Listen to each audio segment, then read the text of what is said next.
This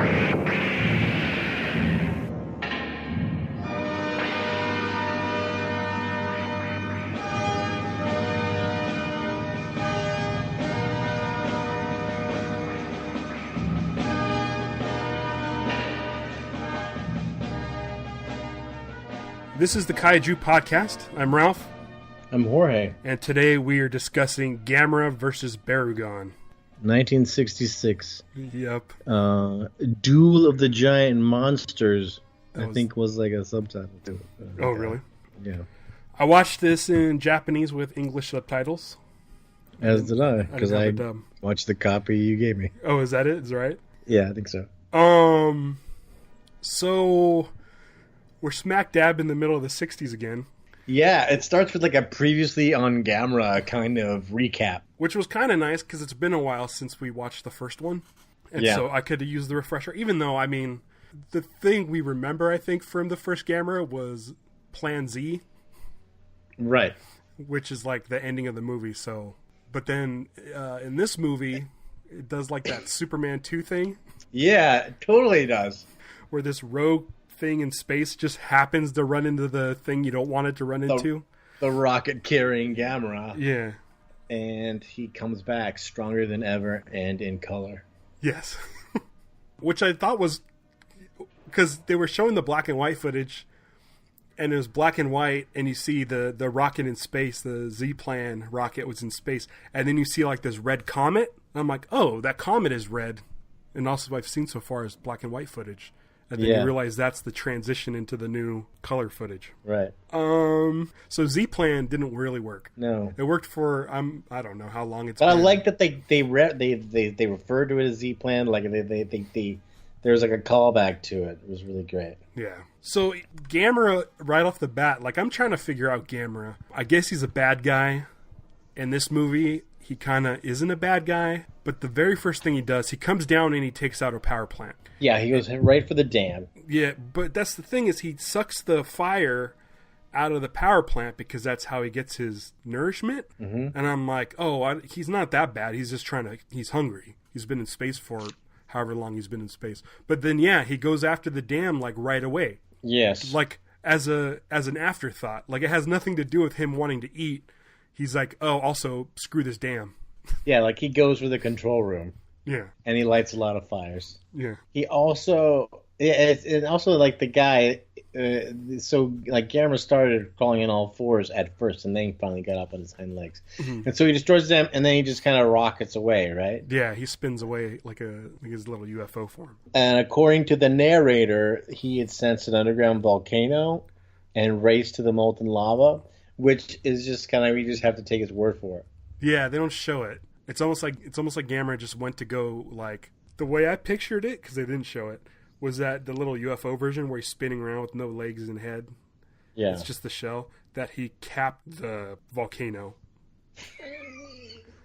And he stopped it, but he was also maybe eating the lava for food because of the fire. But it would have been neat to show it, I mean. Yeah, they just couldn't quite. Kind of picture it like Devil's Tower from Close Encounters. Yeah. Just like a volcano with a flat top. And then he kind of goes away for a while. Like, forget about Gamera. That's what's going on amongst these people. And there's these guys who are basically coming up with a caper. Yes. To get what he believed was a large opal that he saw back during the war. Mm-hmm. And then he hid in a cave. Or it was hidden in the cave. Yes. And they arm up. They had 4 grenades and a gun. Yeah. And then they stow away on a ship and pretending to be the crew guys. Yeah. And then from there, take a helicopter. It's kind of weird that they go through that extra step, but yeah. They're heading to an island. It's weird to see guys, like, trekking through the jungle in shorts for me. Oh, yeah? Like, when they're, like, bad guys in shorts. Yeah. It's just kind of weird looking. Yeah. That's not my concern about the island. Yeah. Natives. Yeah. Is this the worst so far? No, I don't think so. Oh, you don't think this is the worst? I think it's the worst. Why? Well, at first I didn't. The ceremony? At first, the ceremony, I'm like, oh, there's islanders, but it just looks like girls dancing, like hula. Yeah, like a hula could it be? It could basically. Yeah, it's like I wrote, if they're Polynesian, does it seem less racist? But they didn't have any like additional skin pigmentation added. Right. But then you look in the background, and the dudes are really caked up pretty good in makeup. Yeah. It's I think that for me, I thought this was the worst one because it looked really worse than like Afro wigs. Well, some of them had Afro wigs. There's a couple dudes in the back. There's one dude that had like a white Afro wig, like it was like a blonde, like really platinum blonde Afro wig. I think so. I don't know. They were really. It looked really caked on. Maybe because we're gonna have to go through and figure out and you rank worst native portrayal, like a top 10. It to me it looked like the worst. Maybe it was because there was more time spent like there was the nurse. There was a nurse in the house. Oh, you know what? Like I was like it's I just found one of my notes says because I saw this a little bit ago, but one of my notes is definitely Japanese actors in brownface. Yeah, because normally I would say, oh, they just tanned them up a bit, like they're darker, but maybe you could pass it off as a tan. I felt like this one they're like, oh, we got to get a specific color. It's bad news. Yeah, it's like I saw it and I was like, God, just give us a break. It's the number one obstacle of this podcast. Yeah. Like, boy. I wasn't expecting it either. I think that might be an issue too. Yeah. Because right now we're already dreading maybe a Mothra episode or two that we haven't done yet. Yeah. Where we like know it's coming. And even in this one, I'm like, oh, they're going to an island, and I'm like, okay, cool. It should be like a trigger word for me. I should be able to hear the word island and then immediately like brace myself. Start stressing. Yeah, it's rough. It's rough. Because even if I like the movie, even if I'm like, this is the greatest movie I've ever seen, you can't be like, hey, you got to see this movie. Right. Because it's right. Yeah. Because there's questionable stuff. And there's so many natives to go through still. Yeah. Just the King Kong movies. I wrote, I speak the language of Japan. Yes. Was that Karen? Was that Karen? Yeah. The Islander Karen? Or as I called her, before they said her name was Karen, I put the not tan lady. The guys want to go to the Valley of the Rainbows. Yeah. Which sounded delightful. It did. Yeah, the Valley of the Rainbows, but they say how dangerous it is. Yeah, it's not like, oh, you don't want to go to Death Valley or right. the Badlands. No, it's the Valley of the Rainbows. Yeah, it's like, oh, that sounds great. He says, no, we're trying to start like an anti-rainbow kind of thing, so people aren't so great about rainbows anymore. Yeah. When they start trekking through the jungle, there's a moment where they're shooting a real snake for a second on the tree, and thought that was a nice touch. Mm-hmm. We get Quicksand, which I was like, wow. Quicksand always makes you feel nostalgic. It's like, oh, yeah, remember when that was such an important thing in the TV and movies you used to watch? Yeah. Like, I remember one of my favorite Quicksand scenes is from the Beastmaster. Uh-huh. Because that's when the two ferrets come, Poto and Kodo come and save him. Okay. From the quicksand. Yeah, and then it like went away. Like, I don't know the last time I've seen a movie with quicksand. Oh, never mind. Oh, you got one? Yeah, I just remembered. Crystal Skull. Oh, okay. Yeah, I was like, because like it almost made me go like, I want to look this up because I hadn't. Because every now and then you go like, is quicksand a real thing or is that something that just happens in movies? There's a Mythbusters with quicksand, and it doesn't work. Like they make some? Yeah, and it didn't work like the movies do. But getting the dude out of the quicksand, it's a really weird plan. It's a stupid plan. Because he starts hacking away at a branch or a vine. Yeah. And they're like, oh, okay, cool. You throw the vine in and you pull him out. It's very easy. That's all you got to do. It's very simple. Yeah. Instead, have the guy grab the vine. Mm-hmm. Instead, the dude swings from the vine and says, "Grab my legs." Yeah. It's the equivalent of like trying to get a frisbee out of a tree with like a shoe. Because it's now you're just kind of a shoe stuck. It's like now you're gonna have two dudes in the quicksand. Yeah. There was I was like I had this theory that the reason that everyone's wearing shorts is because this is a Gamera with no kids in it.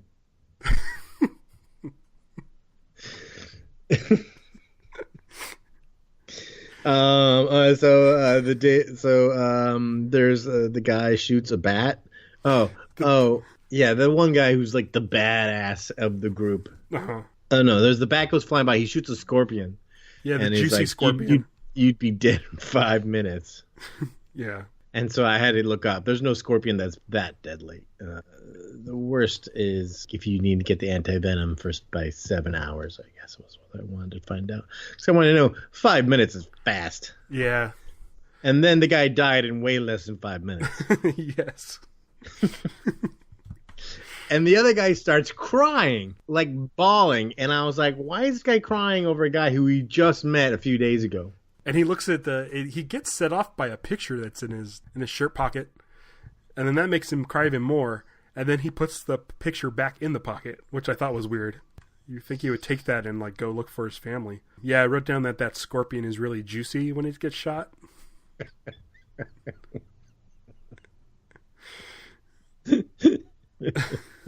It was like bright yellow. Like it looked like French's mustard or something. It was hard to find cast information in this movie. Yeah. Like what did we call the main bad guy? Do you know his character's name is? Nada? I don't know. I know it started with an O, but yeah, he was pretty evil because he let the scorpion sting that dude on the leg. Yeah. He spent a lot of time staring at the jewel. Yeah, he was really obsessed. He was like taking it out and looking at it. Oh, and it does it again later, right? And like buffing it out with the rag and stuff and making it shinier. Yeah. It looks like the stones from Temple of Doom. The way it's kind of that kind of dark brown, kind of amber, and then later on it glows. Yeah. But it's not an opal. It's not. It's not. Yeah. Which I wasn't really fooled. I really wasn't fooled. I'm like, oh, it looks like an egg. And then it turned out it was an egg. Well, the thing is, it took them a while to admit that it's an egg. And it was like, oh, so it's an egg. And the guy's like, it's not a jewel. What is it then? It's very bad. It's not a jewel. Yeah. We can't tell you what it is, but it's bad, basically, is what they're saying. But I think we're supposed to be surprised when he leaves the ultraviolet or the infrared light on it. Yeah. And I'm like, okay, this is going to make it hatch. But I guess as the filmmakers, they're thinking that the audience doesn't know what it is yet. Yeah, it's like, oh, he just needs to do this for his foot. Yeah. And then it's also because like later they talk about, and we lost all power on the ship, except that lamp still worked. Mm-hmm. Yeah, baby Barugon hatches. Yeah. Also, this was Karen's plan to get to Japan all along. I have some notes in here that I'm like, I don't quite remember what they referred to, but it said wacky exchange with shorts guy, now in pants, bumps head and steals his brown banana. Was that the guy who was ordering him? Because remember there's that beardy guy too who keeps ordering the guys around when they're pretending to be crewmen? Oh yeah, could be. There was a dude playing poker on the boat on the way back. Or not poker, mahjong. Mahjong? Is that how you pronounce it? Not as mahjong, but mahjong. He looked like he was in blackface, and I don't know why. At the beginning, like the first guy who came around when they're like swabbing the deck, it definitely that guy was dark. Yeah, and I was like, are they? Because he also had kind of a character voice, and I couldn't tell exactly. It's like it's one of those things you're like, I don't know if they're being racist about this one or not, because there's no context surrounding it. Yeah. I don't know. The egg was breathing or pulsing, and then a baby dinosaur comes out with glowing eyes. Yeah. Both Barugon and Gamera had glowing eyes. And then Barugon must grow pretty fast because he explodes the boat. Yeah, the big hole in the ship. Yeah. You have a note that says he wears sunglasses at night. The remains of the guy were just pig bones. And then there's this part where the subtitles say speaking Chinese. It's like the details of that part is important. This is just he's speaking in another language, basically. And then Barugon appears over a building and then crawls through it. Yeah. Barugon is a spiked lizard with the unicorn horn. And he's got crazy eyes. I was like, great, a spiked lizard with a unicorn horn. That explains Valley of the Rainbows. And I didn't know where it was going yet. Oh, I didn't know. I didn't have any idea. I was like, unicorn, rainbows, got it. So we see him for the first time, and he's got like this crazy like eye, like his eyes are like Shin Godzilla. Yeah, just big round saucer eyes, and the glowing back. But then he punches this tower with his tongue. Yeah, he's got this chameleon tongue. Yeah, but it's knocks the tower over. But it's like stiff. Yeah, right. It's not like a chameleon tongue is like go on wobbly. Well, yeah, but I mean, it's clearly shaped like because like it even has like the fat bit at the end of it. It's clearly they were using like chameleon tongue as the inspiration, the reference, to do it. But you're right, it's thick, and it turns out it's also like a hose. Yeah, it shoots out like a fire extinguisher. Yeah, it does like a freezing ray.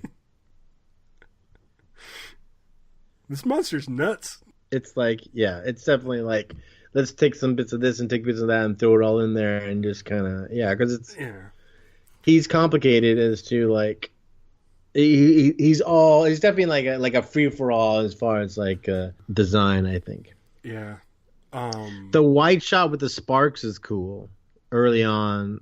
When you're seeing the monster, moving is good. But those back lights up, and then the rainbow.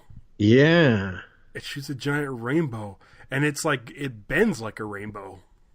It's not like a laser that's just rainbow colored. Yeah, that's all, again, that's part of the the anti-rainbow conspiracy of this movie, because I guess rainbows are way too popular. And like, listen, enough about rainbows. I do kind of like seeing the obviousness of a guy in a costume when a character has to crawl on his knees. Yeah. There's something about it that's so charming. It's funny because this one was very pronounced because it just looked like a suit where the knees bent with like Anguirus and stuff. Like he's got like a lot of stuff going on. Yeah. So you don't really see the knee bends that much. Or they just walk on the knees. This guy was walking on his feet with his knees bent. So it looked a little bit funnier. But what cracked me up was that this thing shoots a rainbow out of his back, and immediately Gamera's like, I hate rainbows, and starts attacking it. He starts spinning into the sky. That's the standard that as soon as monsters see it, they just hate each other automatically. Okay, so bad guy wants to dive immediately. He thinks like having a monster on the loose is a good distraction, so he can go and dive because he still thinks that there's an opal now that's at the bottom of the bay. Yeah, and he lets it slip that he killed the guy, which leads to one of the first big fights of just like man fights going on. Yeah, in this movie, and he beats him with his cane. Mm-hmm. And he hits his wife. Yeah. And knocks the locker on top, and Yeah, what were we just watching? Godzilla versus Mechagodzilla, where they had a couple of like cool fist fights in like hotel rooms and stuff. Yeah. This one was a little rough, pretty gritty and a little bit real. But yeah, but then the wife stepping in was kind of rough to watch. Yeah, it's like ooh, yeah. It's like they're definitely making this guy bad. Yeah. He's like the worst possible guy. Yeah. Yeah, Barugon freezes everything in his path. The jets come, and he freezes them, and they break in half. Yeah. And then Barugon gets exhausted. Barugon, at one point, he freezes Gamera. Yes. Which was pretty cool. It looked cool. Gamera started freezing, but then he kind of looked like when E.T. turns white. Yeah. E.T. He started kind of getting gross. So Gamera's like kind of out of it, and he's like kind of frozen to the ground. But he gets up enough energy to take one swipe at Barugon's face and like spears the side of his head with his claw, Oh yeah, right. Like all this purple blood just starts gushing out of Barugon's head, like a Right. lot. Like this is, I think, the most blood I've seen. That's it's like, oh, that's to show. I was like, oh, look, and he bleeds purple too. Definitely, like, There's nothing I wrote, normal. Barugon shoots Frieza at him. Gamera hates it. His eyes shut off. He's frozen. No, wait, he's good. No, wait, he's out. Yeah. And then because he has purple blood, Karen believes that he's allergic to water. Is it because of that blood? I thought she said it bleeds purple. That means he can't deal with water. Or is it because... No, I think basically all this is based on the legends that she'd heard of when she was growing up or whatever. It's like no one in her generation has seen Barugon. They just know the stuff from stories that have been passed down.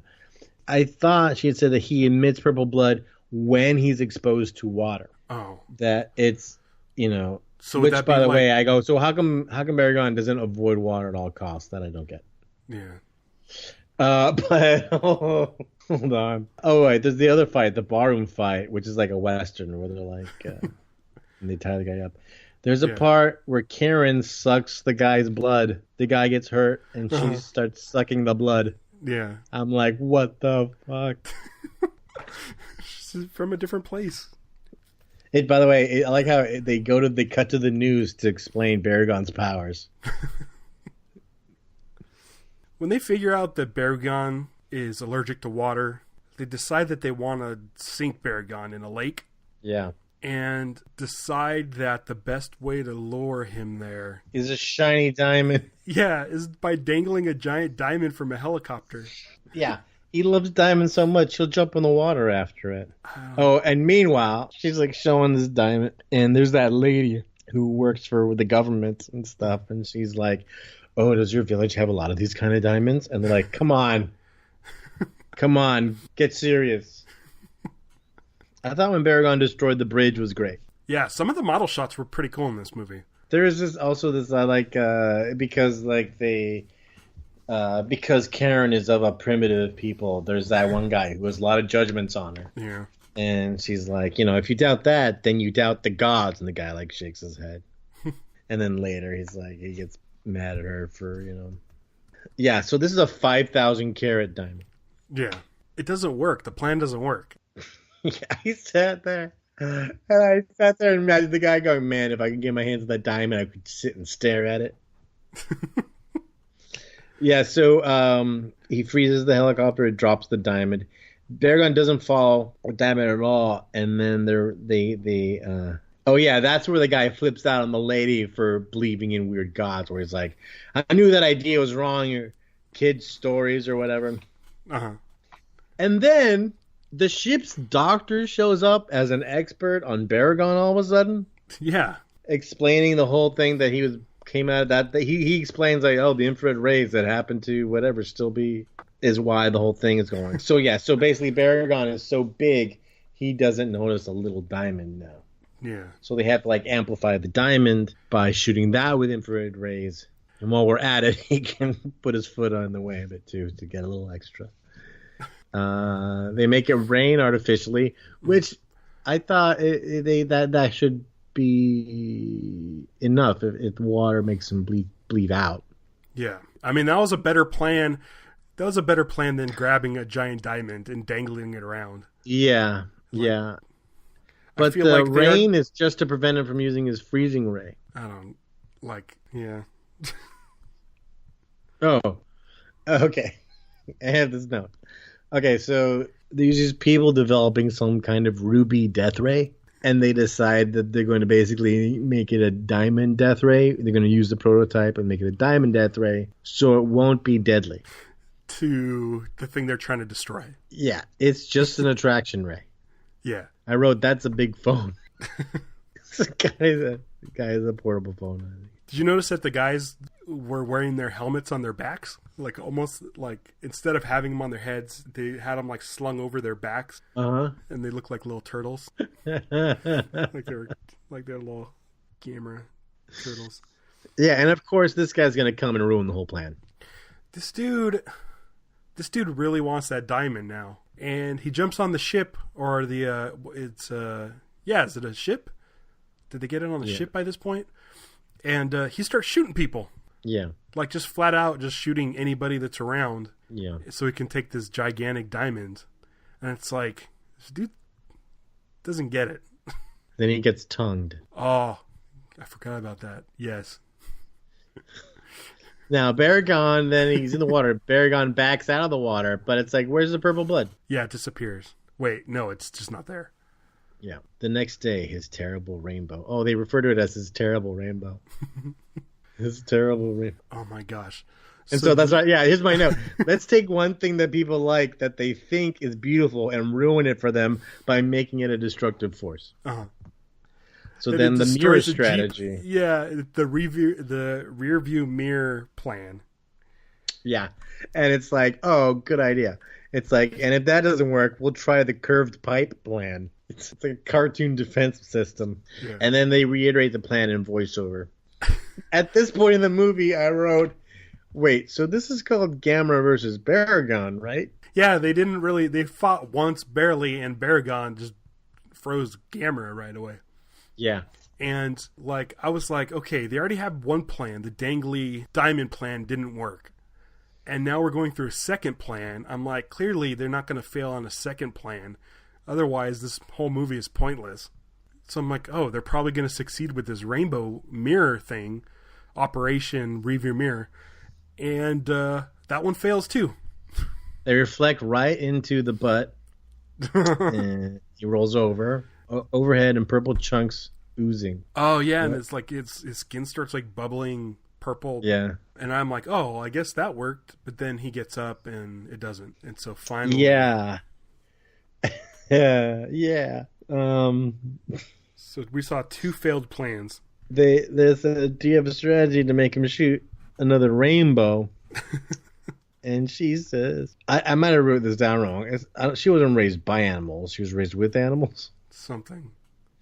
I understand them. He'll never shoot another rainbow. Meanwhile, the narrator tells us that Gamera is starting to thaw. And Gamera also helps by thawing out the temple that was frozen. Yeah, that was weird too. I thought he was going to use it for something, but he was just helping out. So that's why I don't understand why he destroyed the dam at the beginning for no reason, but then helped out the pagoda temple. There was actually one pretty good phone call in this, because like a lot of times the phone calls are super fake. Uh-huh. And it's like they just they answer the phone and immediately say something. Yeah. Without having heard anyone on the other side. But the guy on the phone who kept going, that guy was pretty good.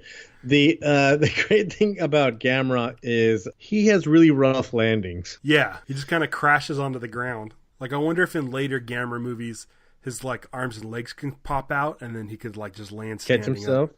Yeah. Yeah, maybe. Oh my gosh! So in the first Gamera movie, his head is like straight up in the air. Mm-hmm. And he's always looking up into the sky. Right. So this one, they kind of fixed it. And earlier on, when he's blowing fire, kinda, they had his head like facing straight down, and he kind of looked like Dracula or something because his hands were sticking out to the side, or he looked like the Emperor from Star Wars.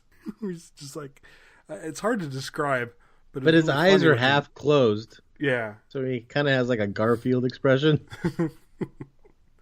He flies at him, grabs his tail, fire, and then flicks him back. Gamera tosses Barugon into the bridge. He hits him flying saucer style too. Yeah, I like that. And knocks him into the bridge. Yeah, I like that. And then there's them crawling into each other in the water. And then he flung him in the lake. I couldn't quite figure out how that happened. But now Barugon is bleeding finally, and Gamera bites him. That looked cool. Oh yeah, Gamera like bit him to drag him back into the water. Yeah, he bites him and drags him in the water, and he holds him there to drown him. Which is pretty cool. I guess Gamera could do that to a lot of people because it's a turtle, and it can like survive underwater. They sink to the bottom. Yeah, that's dolls. That's where they're dolls, right? I didn't notice. I think they're dolls at that point, and they're great dolls. I don't know, it's pretty good. Barugon has met his master. The rainbow is fading. The rainbow shoots up out of the water, and then it slowly goes back into the water. And then Gamera leaves. Yeah. And the guy's there, and he's like, my only brother is dead. Now I'm all alone. And then Karen says, You're not alone. So that's it. They just let Gamera go. Gamera is free to do whatever. They have no concern for Gamera being around. He just kind of flies away. Right. Well, I mean, if you plan Z, there's no letter after Z. Guess so. They're out of ideas. Way to start with Z. Because then you got to call your operations like review mirror. That's basically my notes. But I just looking back at this part was that first Barugon when the first Barugon attack, basically after he's like resting. Mm-hmm. There's that moment where he wakes up like he knows that they shot missiles at him. That's right. That's what inspires his rainbow power to destroy the missiles. Yeah, it's like that kind of thing. Goes, there's like a disturbance in the force. Oh, and there was also the thing so Gamera showed up because the rainbow. Yeah, because he senses the energy of it. I guess as soon as the rainbow happened, he came flying around and started running into it.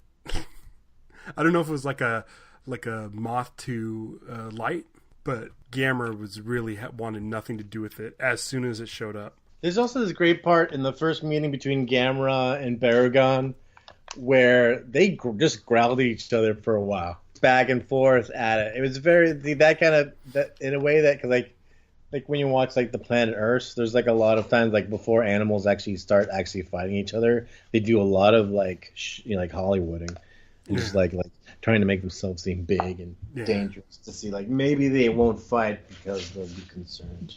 What'd you think of it? What'd you think of the movie? Not my favorite. Yeah. I'm looking forward to Gamera with children. I'm looking forward to like the later color ones that I know I've been exposed to, but I couldn't tell you any details about. I think I like this one more than the first one. I had a real big problem with the Islanders, but I thought the fights were cool. Yeah, well, I liked them more than the first. Well, I don't know if I liked them more than the first one. Yeah. I mean, what it has going for it is there's two monsters, but I don't know if I'm sold on it as better than the first Gamera. But I want to get to the guy who with the knife head. Yeah, we'll get there. See that stuff going because to know that it actually works really like a knife, it's really something that I'm looking forward to seeing. Well, that's all I have on my notes. Yeah. Next episode, we are talking about Godzilla versus Destroya. Right. Destroya? And I think that was 1996. I think that was supposed to be the last Godzilla movie ever. And we know that's not the case. But we'll talk about that next time. Until then, you can go to kaijupod.com, check out the monster list, see if there's anything you want us to add to it. Anything crazy and weird that we didn't, that we didn't put we've been trying to kind of alternate like a Godzilla because just we know we like Godzillas. Kind of go Godzilla and then a something else. Yeah. So, if we have some really crazy wacky stuff for the something else's, we're definitely interested. Yeah, and then you could also reach us on Facebook, Twitter, and Instagram at KaijuPod. And I think that's it. Until next time, I'm gonna go dive for that opal. I'm pretty sure it's still down there. I am going to. Stevie told me that she likes this part of the show.